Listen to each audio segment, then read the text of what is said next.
가기사는 증시 각도기. 안녕하세요, 증시각도TV 시청자 여러분, 투자자 여러분, 반갑습니다. 4월 9일 수요일 오후 한국 마감입니다. 한국 마감, 미국 마감 아니고 한국 마감. 우리 다치판님이 교육 문제, 교육 관계로 자리를 비우게 되어서 제가 여러분 혼자 찾아뵙게 되었습니다. 양해를 부탁드리겠습니다. 자, 오늘 주식시장이 뒤로 갈수록 굉장히 어두운 흐름들로 마감되었습니다. 국제금융시장이 대혼란에 빠졌다라고 표현할 수 있는 그런 일들이 벌어졌습니다. 왜냐고요? 4월 9일 00시 미국 동부 시간을 기준으로 4월 9일 00시부터 관세를 부과하게 됐는데, 이 관세를 부과하는 일이 시작되면서부터 금융시장이 한번 요동을 치기 시작했는데요. 그 첫 번째 흐름은 미국 채권에서부터 나타나게 되었습니다. 채권이 엄청나게 큰 폭의 금리 상승이 나타나게 되었는데요. 일단 먼저 차트를 한번 보도록 하시죠. 지금 오른쪽 끝에 갑자기 위로 쭉 올라오는 모양새 보이죠? 그래서 저 꼭지가 4.5%가 넘습니다. 앞서 오늘 미국 마감에서 말씀드렸을 때 와, 금리가 많이 오릅니다 하면서 이제 순식간에 막 이렇게 3.86에서 4.2까지 올랐어요 라고 말씀드렸는데, 이게 장중에 4.5를 돌파를 했었습니다. 그리고 이제 그 이후로 계속 이제 조금 금리가 내려오면서 지금 현재는 4.39포인트, 4.39포인트를 기록을 하고 있습니다. 그러니까 그 채권 시장이 난리가 났는데, 그래서 이거 뭐 음모론으로 생각했는데 정말? 그래서 지금 다들 확정적으로 얘기는 못하는데 심증만 있는 상황입니다. 어떤 심증이냐? 이 금리 상승은 조금 인위적이었다. 정확하게는 미국 동부시간 00시 이후로 매물이 쏟아졌고요. 거의 투매적 흐름들이 나타났고, 그럼 이거 누가 이 채권을 던졌느냐? 그래서 금리가 이렇게 올라갔느냐? 라고 했을 때, 이거 중국이 갖고 있는 물량이 나온 거 아니냐? 라는 생각을 많이 했죠. 잘 아시다시피 중국은 미국 국채를 일본 다음으로 많이 갖고 있는 국가입니다.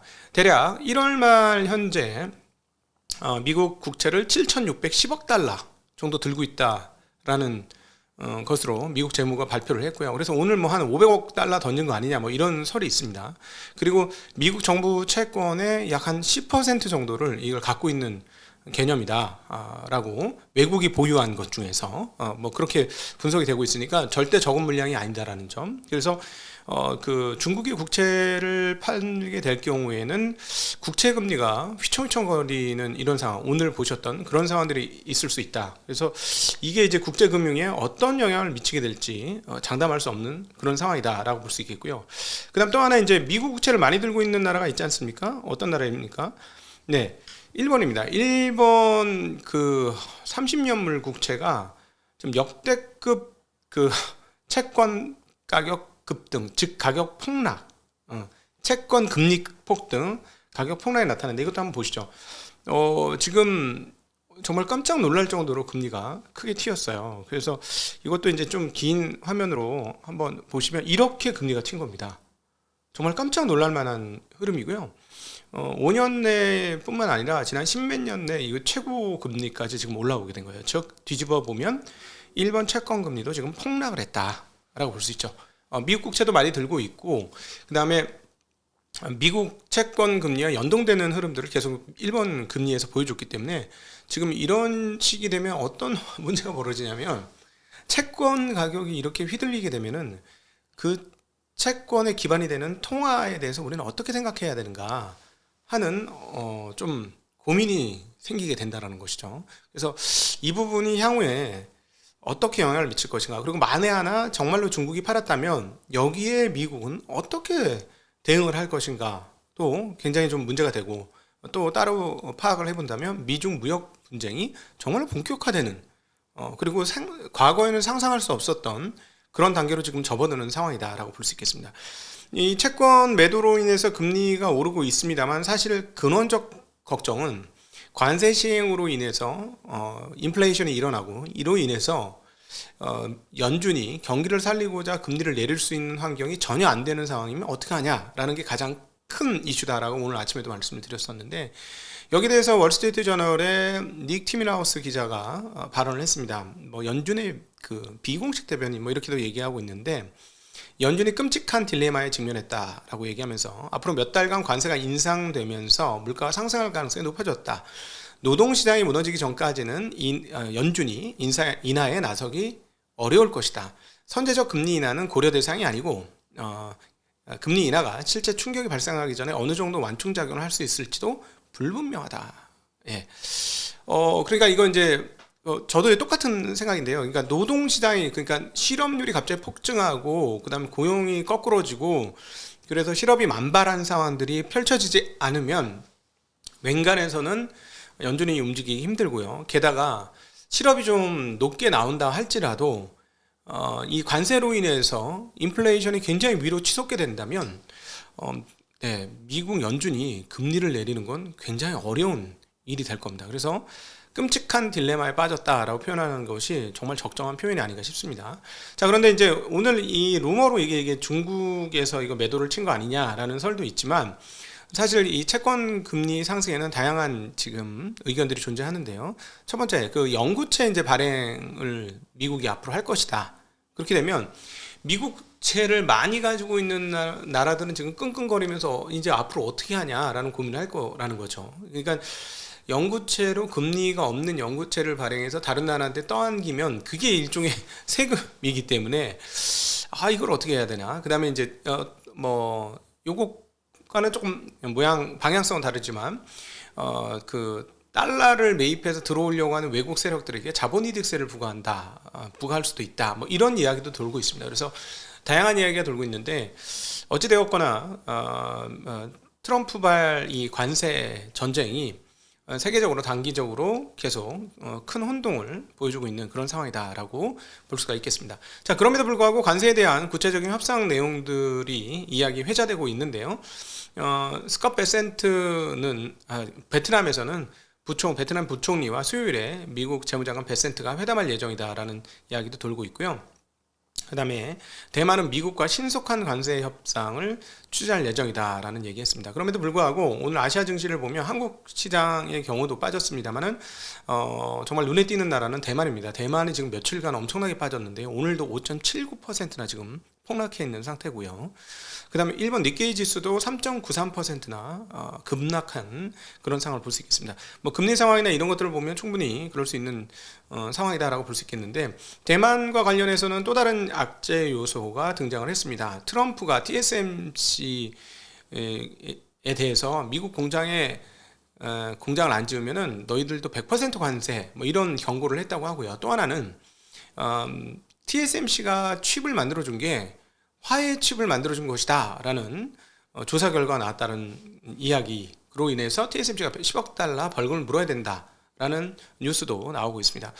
내용을 살펴보면요, 중국의 설계업체 소프고가 TSMC에 의뢰해서 제작한 칩이 있습니다. 그 칩이 실제로는 그 소프고가 쓴 게 아니라 화웨이에게 넘어갔다라는 것이죠. 그래서 이게 화웨이의 고성능 AI 반도체 어센드 910B에 이 칩넷이 활용이 되었고, 그래서 소프고는 화웨이의 대리 설계자 역할을 한 것인데 TSMC가 이걸 파악하지 않고 그대로 만들어줘가지고 보내줬다는 거죠. 근데 이 칩의 성능은 A100급으로 평가되는 상황이기 때문에 그리고 또 실제 설계를 화웨이에서 한 것이다 라고 이야기가 나오면서 여기에 대한 이제 그 미국의 제재가 있을 수 있다라는 뉴스도 대만 증시를 압박하는 요소가 되었다라고 볼 수 있겠습니다. TSMC 측에서는 소프트웨어의 거래가 화해를 위한 우회 경로인지 몰랐다, 위반 의도가 없었다라는 해명을 했습니다만은 그 미국의 자세가 어떻게 나올지 궁금한데요. 과거에도 이런 위반 상황이 있었을 경우에는 위반 금액의 몇 배에 달하는 그 벌금이 부과됐었는데 이번에도 그렇게 될 수 있다라는 언급이 있었습니다. 자, 관세 얘기가 계속 나오는데 이제 관세 지겨운데 스캇 베센트는 중국에 대해서 너희들이 패착을 했다라는 이야기를 하고 있습니다. 중국이 관세를 확대한 것은 큰 실수다라고 얘기하면서 그들은 말하자면 투페어로 싸우는 것과 같다라고 얘기했습니다. 중국이 미국 제품의 관세를 인상해도 우리가 잃을 것은 많지 않다. 미국은 그들보다 5분의 1만 수출하고 있기 때문이다. 이는 중국의 불리한 싸움이다라고 얘기하면서 지금 다른 나라들은 협상에 임하고 있다. 일본이 협상 의제가 가장 협상 의지를 가장 먼저 보인 나라이고 더 많은 국가들이 뒤따를 것이고 3대국이 실질적인 제안을 들고 온다면 좋은 협상 결과로 이어질 수 있다라고 언급을 했습니다. 아마도 아침에도 언급을 드렸습니다만은 중국은 주타 개시되면서 계속적으로 압박을 할 것이고 중국이 여기에 대해서 그냥 가만 안 있고 보복 관세를 내면서 맞짱 대결로 접어든 상황이기 때문에 중국과 미국의 이 관세 관련된 불협화음은 앞으로 당분간 조금 더 나올 것이다 라고 보여주고 나중에 이렇게 벼랑끝 싸움을 하다가 어떤 식으로든지 협상을 하게 될지는 모르겠습니다만 단기적으로는 서로 이렇게 치고받는 상황들이 있으면서 물밑으로 대화를 하게 될지는 그거는 조금 더 지켜봐야 되겠습니다. 아마 우리한테 밝혀지지 않는 그런 범위 내에서 서로 간에 물밑으로 협상을 하고 앞에서는 치고받는 그런 흐름들이 이어질 것이다 라고 보는 게 합리적일 것으로 보고 있습니다. 그 트럼프도 중국에 대해서 얘기했는데요. 중국의 104% 관세를 때리는 게 부당하다고 여길 수 있겠으나 이게 터무니없는 게 아니다라고 얘기합니다. 왜냐하면 중국은 이미 미국산 제품에 대해서 그 이상의 관세를 부과했다라고 언급을 했는데요. 이 관세에는 실질적인 관세도 있지만 비관세 장벽이 있다라고 얘기하면서 더 나쁜 것이 바로 이 비관세 장벽이다라고 하면서 오늘도 통화 전화를 했다라는 언급을 했습니다. 아침에도 보여드렸습니다만은 최근 위안화 환율이 최근 중에서 가장 큰 약세를 나타낸 올해 들어서 가장 큰 폭의 약세가 시현되고 있습니다. 지금 시점에서 역의 위안화 환율은 아침보다는 조금 가라앉았습니다. 아까 7.4를 넘었었는데요. 지금은 7.38이고요. 고시 환율은 큰 변동이 아닙니다. 조금 이따 이제 중국 마감에서 다시 한번 언급을 드리겠습니다만 고시 환율은 0.04% 환율 약세로 발표를 했기 때문에 이들의 고시 환율은 그렇게 크게 변동이 없었다라고 볼 수 있겠습니다. 자, 이건 이제 미국 마감에서 하던 건데 오늘 워낙 관세 이야기가 많다 보니까 관련된 이야기가 많을 수밖에 없는데요. 아침에도 언급을 잠깐 드렸습니다만 오스탄 굴스비의 시카고 연응총재가 하는 얘기 한번 들어볼 필요가 있을 것 같습니다. 관세는 예상했던 것보다 공격적이고 높게 부과되었고 연준은 단기 변동성에 흔들리는 주식시장과 달리 장기적인 상황을 판단해야 되는 입장이다라고 얘기했습니다. 그리고 기업들이 관세로 인해 가격 상승분을 얼마나 많이 그리고 신속하게 소비자에게 전가할지는 불확실하다. 그리고 전가 수준에 따라서 공급망에 혼란이 있을 가능성은 있다라고 얘기를 했습니다. 그리고 공급망 충격에 어떻게 대응할지 이 부분은 좀 불명확하다라고 얘기했습니다. 그래서 무엇보다도 투자, 그러니까 여기서는 주식 투자가 아니라 설비 증설 같은 거죠. 투자에 미친 영향을 확인하는 것이 시급하고 GDP 데이터를 현재 기다리는 중이다라고 얘기하고 있습니다. 높은 인플레이션이 다시 돌아올 수 있다는 우려가 있다라는 언급을 했습니다. 메리델리 샌프란시스코 연은총재는요. 실물 지표들은 견조한 성장과 고용 추세에서 현재 벗어나지 않고 있다라고 얘기하면서 관세가 물가를 끌어올릴 가능성을 조금은 우려 중이다라고 얘기를 하고 있습니다. 정부 정책 변화가 어떤 순효과를 보일지 차분하게 분석하는 것이 중요하고 아직은 관세 관련해서 명확한 것이 없다. 그리고 천천히 정책을 조정할 시간을 확보해야 하고 현재 정책은 적당하게 긴축적이다라고 이야기를 했습니다. 자, 오늘 주식시장 이제 한국 시장으로 넘어가야죠. 관세 이야기가 너무 많다 보니까 이야기를 못 드렸는데요.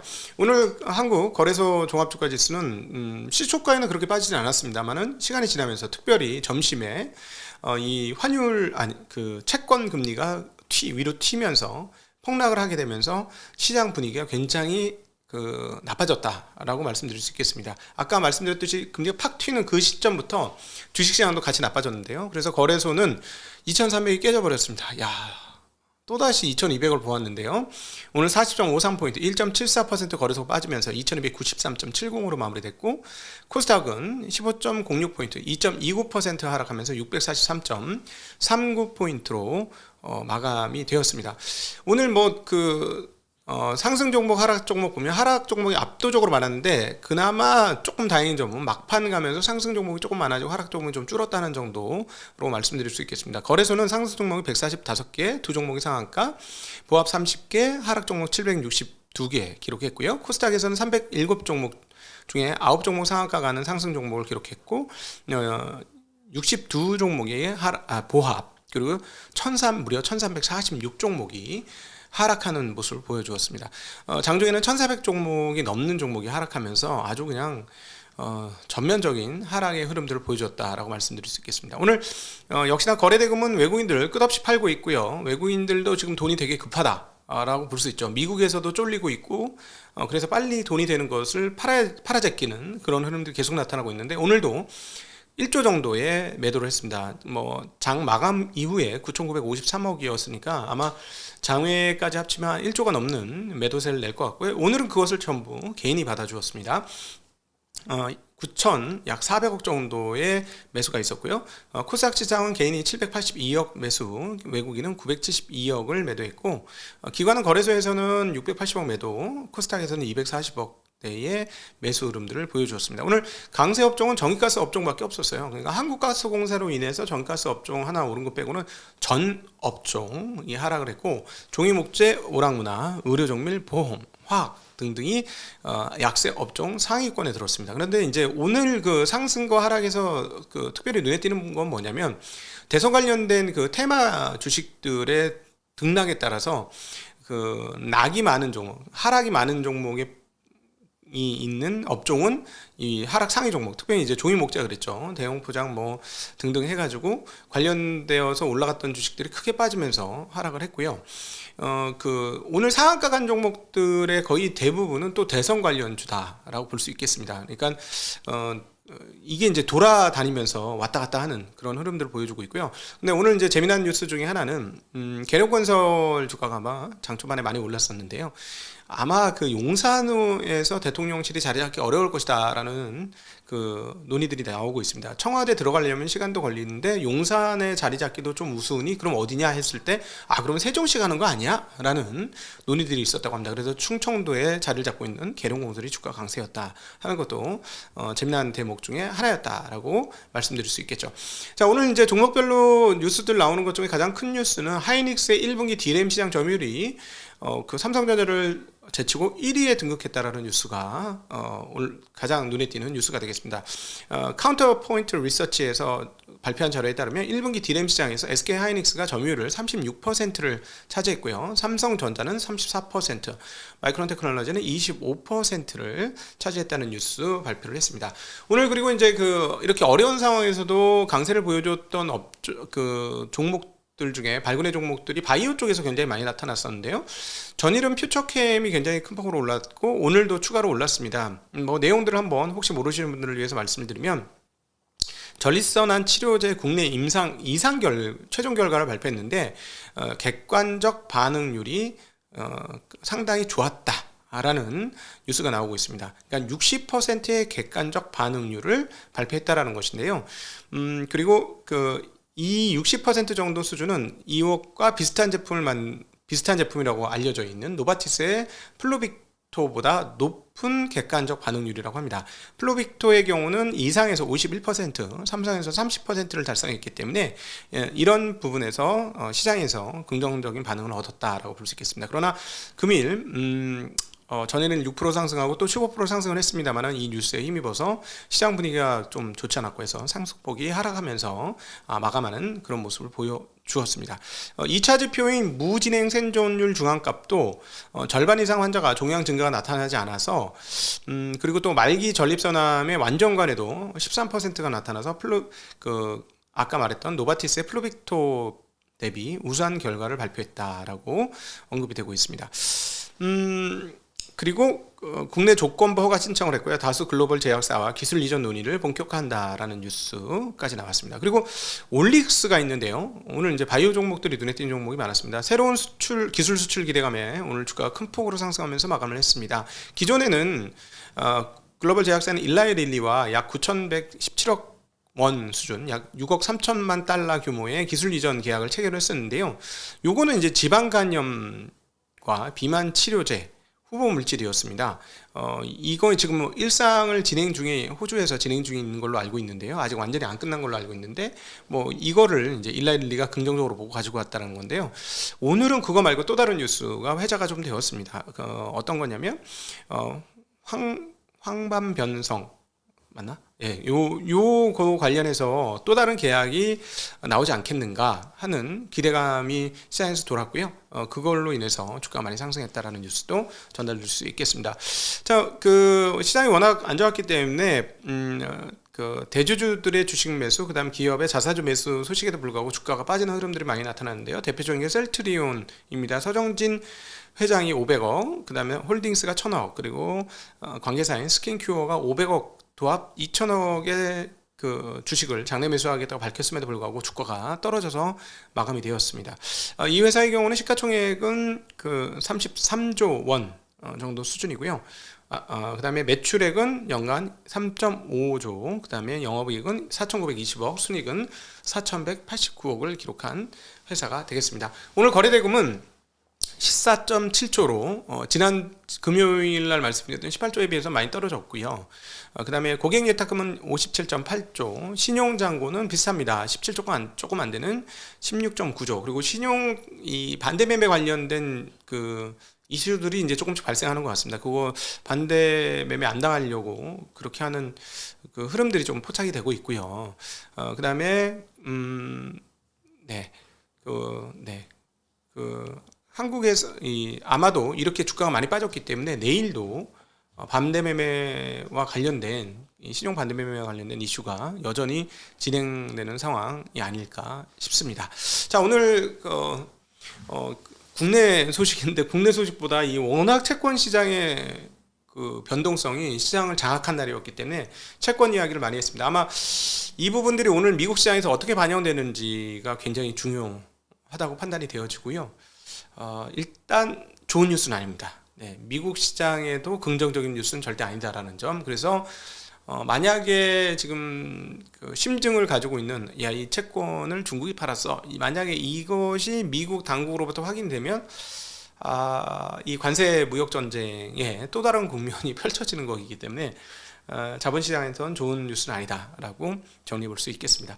자, 그럼에도 불구하고 한국은 이제 PBR 0.8배 2200이에요.